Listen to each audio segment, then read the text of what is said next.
જૂનાગઢમાં ગેરકાયદે 6 ધાર્મિક સ્થળો દૂર કરવામાં આવ્યા છે। મનપા દ્વારા આખી રાત ડિમોલિશનની કામગીરી કરવામાં આવી। ચિત્તાખાના ચોક દાતા રોડ ઉપર દબાણ દૂર કરવામાં આવ્યા। નરસિંહ મહેતા તળાવ પાસે દબાણ તોડી પાડવામાં આવ્યા છે। દાતા રોડ ઉપર ગેરકાયદે 3 જેટલા દબાણો હતા જે દૂર કરવામાં આવ્યા છે। ધાર્મિક સ્થાનને દૂર કરવાની નોટિસ આપવામાં આવી હતી। જાહેર રસ્તાને અડચણરૂપ એવા દબાણો દૂર કરી દેવામાં આવ્યા છે। શહેરના મુખ્ય માર્ગો પર આવેલા ધાર્મિક દબાણો તેમજ અન્ય વિકાસ કાર્યોમાં નડતરરૂપ દબાણો દૂર કરવા માટેની સૂચના થઈ આવેલી છે। જે અન્વયે ગઈકાલ રાત્રિથી મોડી રાત્રિથી કોર્પોરેશનની ટીમ તથા પોલીસ સ્ટાફની સંયુક્ત ટીમો બનાવી શહેરના વિવિધ મુખ્ય માર્ગો પર આવેલ વિવિધ ધાર્મિક દબાણો છે એ દૂર કરવાની કામગીરી ચાલુ કરવામાં આવેલ છે।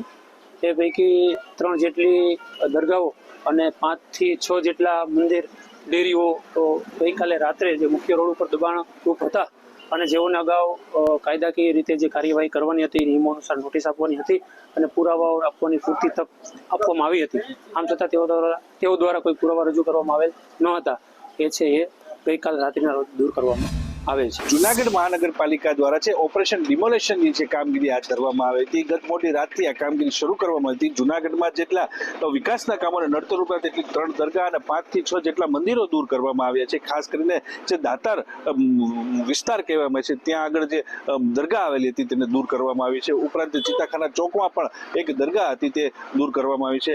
ચુસ્ત પોલીસ બંદોબસ્ત ગોઠવી દેવામાં આવ્યો હતો અને ઓપરેશન જે ડિમોલેશન છે તેને લઈને જે છે તે ધાર્મિક દબાણો દૂર કરવા ઉપરાંત 3 જેટલા મંદિરો પણ છે તેમને દૂર કરવામાં આવે છે। આમ જૂનાગઢમાં જે વિકાસના કામોને અડચણરૂપ થતા હતા તે તમામ જે ધાર્મિક સ્થાનો હતા તેને દૂર કરવામાં આવે છે। ચુસ્ત બંદોબસ્તની ગોઠવણી કરવામાં આવી હતી અને સમગ્ર ઓપરેશન છે તે આખી રાત ચાલ્યું હતું અને ખાસ કરીને ચુસ્ત પોલીસ બંદોબસ્ત ગોઠવી દેવામાં આવ્યો હતો। મહાનગરપાલિકા પીજીવીસીએલની ટીમ પણ ખડે પગે રહી હતી અને તમામ જે ધાર્મિક સ્થાનો છે તેને દૂર કરવામાં આવ્યા હતા। હજુ પણ કેટલાક જે ધાર્મિક સ્થાનો છે તેમને દૂર કરવા માટેની પણ પ્રક્રિયા ચાલુ છે। કેતન સંદેશ ન્યૂઝ જૂનાગઢ।